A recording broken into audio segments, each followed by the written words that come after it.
साथियों नमस्कार। प्रद्युम्न क्लासेस में आप सभी का हार्दिक स्वागत है, अभिनंदन है।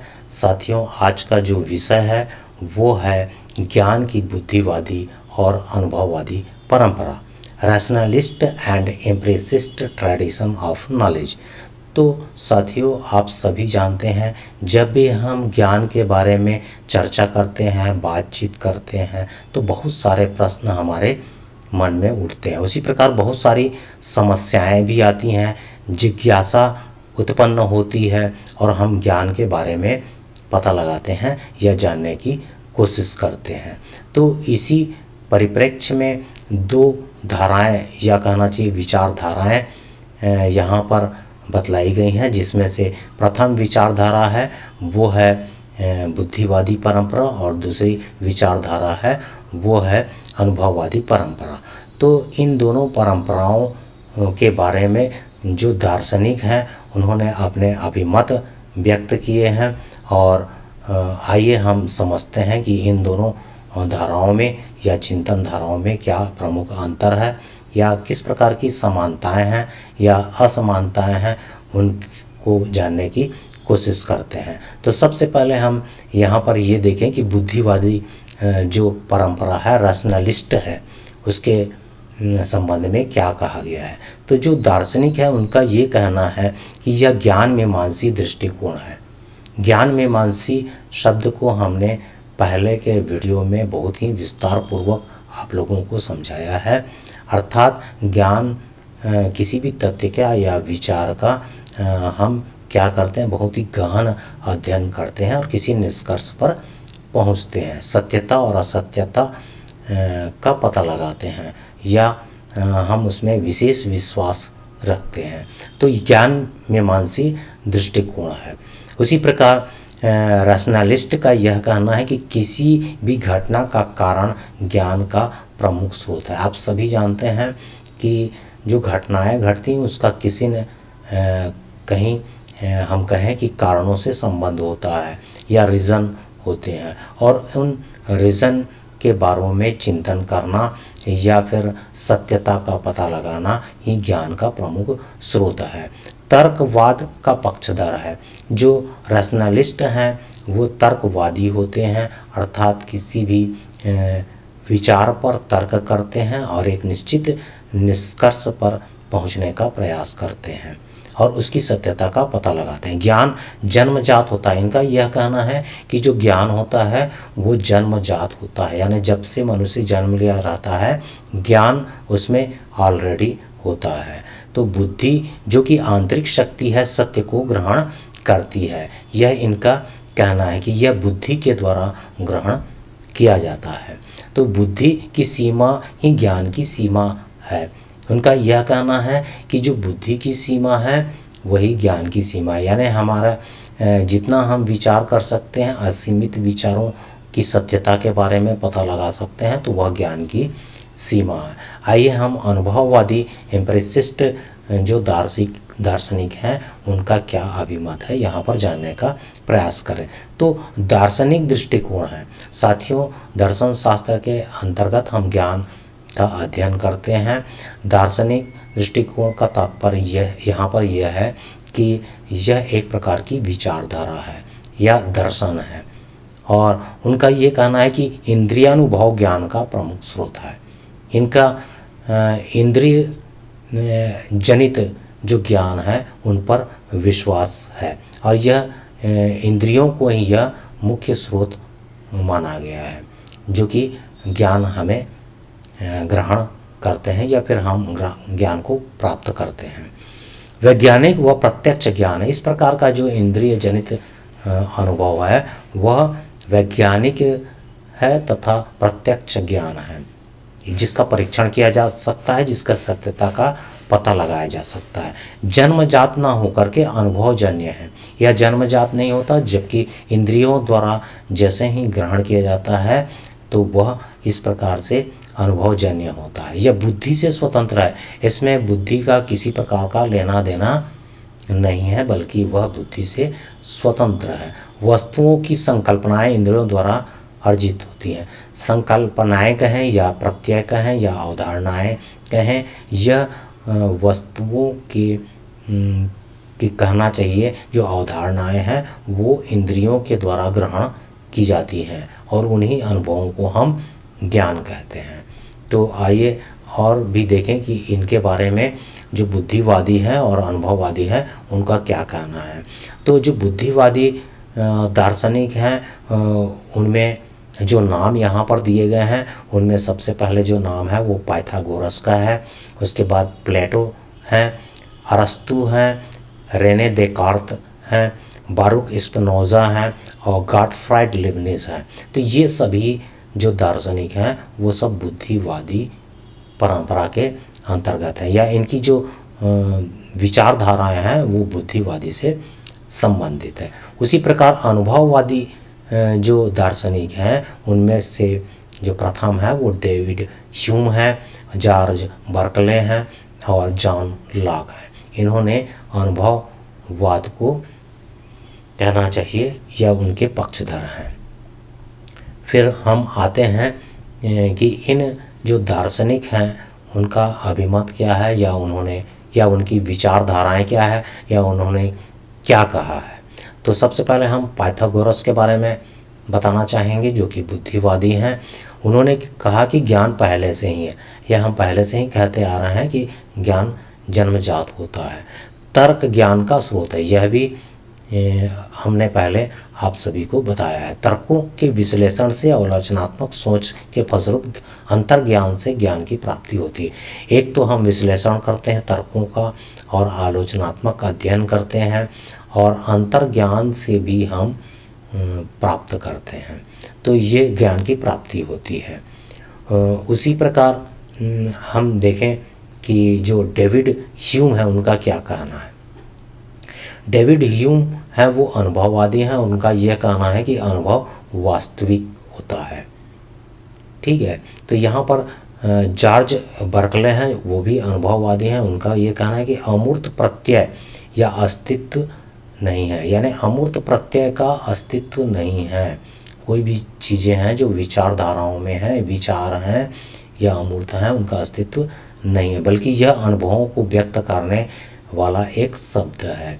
यानी हम जो भी अनुभव करते हैं उनको शब्दों में व्यक्त करते हैं और वही हमारा ज्ञान है, जबकि अमूर्त चीज़ जैसा कोई चीज़ नहीं होता है। आइए और भी आगे उन्होंने क्या कहा। अनुभव एवं साक्ष्य के कारण ज्ञान की उत्पत्ति होती है। हम प्रत्यक्ष देखते हैं और जो हमें अनुभव होता है उसके द्वारा हमको ज्ञान होता है। इंद्रियों को ज्ञान का माध्यम माना गया है।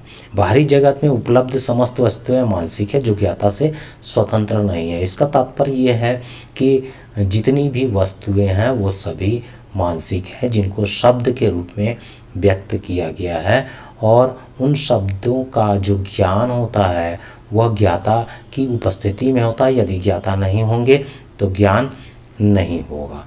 तो ये कहना चाहिए उनका मत है।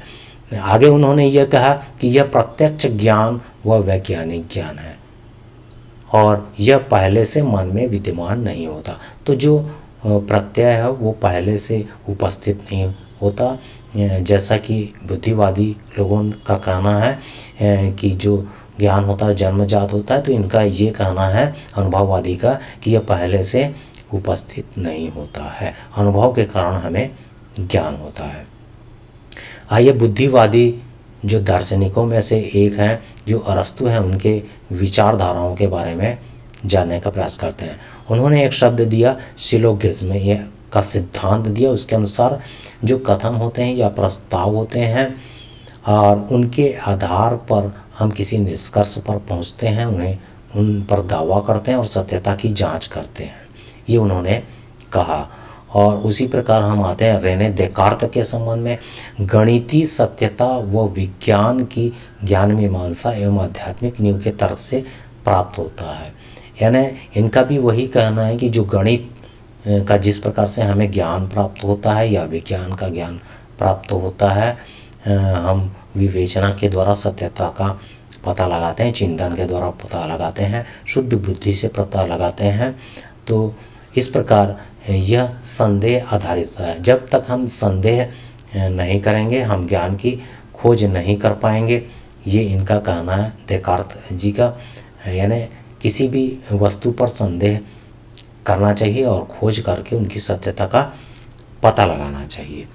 ये रेने देकार्त जी ने कहा है। और हम आते हैं जॉन लॉक के संबंध में, जो कि अनुभववादी हैं। और जॉन लॉक का कहना ये है कि मनुष्य का मन एक कोरी स्लेट होता है और बाहर की वस्तुओं का अनुभव हमें इंद्रियों के द्वारा होता है। यानी जब हमारा जो मस्तिष्क है पूर्णतः खाली होता है और मन कहना चाहिए कोरा कागज के समान होता है और कुछ भी चीज़ उसमें नहीं होता है, और जब हम बाहरी वस्तुओं का जब हमें ज्ञान होता है तब कहना चाहिए कि वो कोरा जो स्लेट है वो उस स्थिति में नहीं रहता है।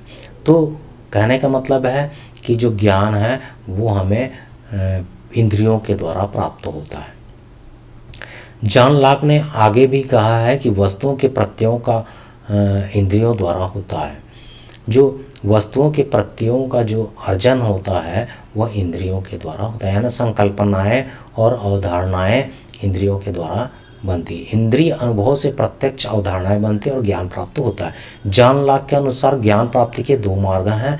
जो प्रथम है वो संवेदना के द्वारा होता है। यानी हमें इंद्रियों के द्वारा संवेदना प्राप्त होता है और संवेदना के द्वारा हमें अनुभव प्राप्त होता है और वह ज्ञान के रूप में संचित होता है। और दूसरा होता है चिंतन द्वारा। हम अंतर्दृष्टि से भी इंद्रियों के जो अनुभव हैं जो कि अलग अलग होते हैं, बिखरे होते हैं, उनको एक रूप में समग्र रूप में उपलब्ध कराते हैं और यह पता लगाने की कोशिश करते हैं कि जो विभिन्न अनुभव हैं उनका एक उद्देश्य क्या है। तो कहने का तात्पर्य ये है कि हम चिंतन के द्वारा जो इंद्रिय अनुभव है उसको एक करके या पहचान करके हम ज्ञान प्राप्त करते हैं। ज्ञान असीमित न होकर के सीमित है। यानी हमें जितना अनुभव होगा उतना हमें ज्ञान प्राप्त होगा, ये कहना है। असीमित नहीं है बल्कि सीमित है। और आगे इन्होंने और जो कहा है उसके बारे में हम यहाँ पर चर्चा करते हैं। अब बुद्धिवादी के संदर्भ में चर्चा करें तो यहाँ पे बारूक स्पिनोजा जो होते हैं दार्शनिक, उनका कहना है कि विचारों की प्रणाली ज्ञान का स्रोत है। फिर वही बात यहाँ पर बताई गई है कि जो विचार हैं वह ज्ञान का स्रोत है। गॉटफ्राइड लेibniz का कथन ये है, स्थापित घटनाओं के आधार पर तर्क एवं चिंतन से प्राप्त ज्ञान। यानी जो घटनाएं हैं जो कि स्थापित हैं और उन पर आधारित तर्क के आधार पर हम ज्ञान प्राप्त करते हैं। बुद्धि के द्वारा चिंतन करना ज्ञान का आधार है, जो ज्ञान के दो रूपों का निर्णय करते हैं, एक सत्य का और दूसरा असत्य का। ज्ञान के द्वारा सत्य की खोज की जाती है यानी, और ज्ञान सार्वभौमिक है, यानी कि वह असीमित है, सब जगह व्याप्त है, सार्वभौमिक है ज्ञान। और ज्ञान के द्वारा हम सत्यता की खोज करते हैं या फिर पता लगाते हैं। साथियों, आगे हम यह देखेंगे कि जो बुद्धिवादी परंपरा है और अनुभववादी परंपरा है उसका शिक्षण कार्य में क्या योगदान है। या फिर हम ये कहेंगे कि जब बच्चों को या विद्यार्थियों को हम शिक्षा देते हैं या शिक्षण कार्य करते हैं तो बुद्धिवादी परंपरा के तहत कौन कौन सी सावधानियां रखनी चाहिए या उसकी उपयोगिता क्या है। तो सबसे पहले हम बुद्धिवादी की चर्चा करें। शैक्षिक दृष्टिकोण क्या है कि प्रामाणिकता के साथ सत्य की खोज करने हेतु प्रोत्साहित कर। बच्चों को हमेशा प्रमाण जुटाने के लिए प्रोत्साहित करना चाहिए और प्रमाणों के आधार पर सत्यता को प्रकट करना चाहिए। संवाद कर एक निर्णय तक पहुंचना, संवाद करने की भी जो स्थिति है वो उत्पन्न करनी चाहिए ताकि विद्यार्थी संवाद करके किसी निर्णय तक पहुंच सके। भाषा का प्रयोग तर्क के लिए किया जाना चाहिए। जिज्ञासा जागृत करना, विचार विमर्श करना इत्यादि बुद्धिवादी परंपरा का दृष्टिकोण है और जो कि शिक्षण के लिए अत्यंत महत्वपूर्ण है। उसी प्रकार अनुभववादी है, उनकी उपयोगिता क्या है शैक्षणिक कार्यों में, तो बच्चों के इंद्रियों को सूचना प्राप्त करने के लिए अभ्यास कराना चाहिए। यानी जो इंद्रियां हैं वो किस प्रकार से सूचना को ग्रहण करें और उसके अनुभवों को ज्ञात करें, ज्ञान की प्राप्ति करें, ये इनका अभ्यास किया जाना चाहिए। बच्चों के अनुभवों को शिक्षण कार्य करने के दौरान महत्व देना चाहिए। यानी बच्चे कई सामाजिक परिप्रेक्ष्य में आते हैं, भौगोलिक परिप्रेक्ष्य में आते हैं, अलग अलग कहना चाहिए परिस्थितियों से शामिल होते हैं, तो शिक्षण कार्य में उनके अनुभवों का सहारा लिया जाना चाहिए और अनुभव के आधार पर उन्हें ज्ञान अर्जन के लिए प्रेरित किया जाना चाहिए। मूर्त से अमूर्त की ओर भी प्रोत्साहित करना चाहिए। व्यक्ति की विभिन्नता के आधार पर शिक्षण कार्य किया जाना चाहिए। तो इस प्रकार जो अनुभववादी हैं और बुद्धिवादी हैं, जो दार्शनिक हैं, उन्होंने अपना अपना यहाँ पर मत दिया है और उसके आधार पर हम यह जान सकते हैं कि जो बुद्धिवादी हैं वो किस प्रकार से अपनी बातों को यहाँ पर रख सकते हैं और अनुभववादी उनका ज्ञान के प्रति क्या विचार धारा है। यानी हम ज्ञान अर्जन किस प्रकार से करते हैं, ये अलग अलग विचारधाराएं हैं। तो साथियों, निश्चित रूप से आप लोगों को यह वीडियो बहुत अच्छा लगा होगा। आप इस वीडियो को ज़रूर लाइक कीजिए, सब्सक्राइब कीजिए और अपने साथियों को भी इसे शेयर कीजिए ताकि वे इन दोनों परंपराओं को समझ सकें तथा शिक्षण कार्य में इसका उपयोग किया जा सके। और तब तक के लिए आप सभी को धन्यवाद और सभी को नमस्कार।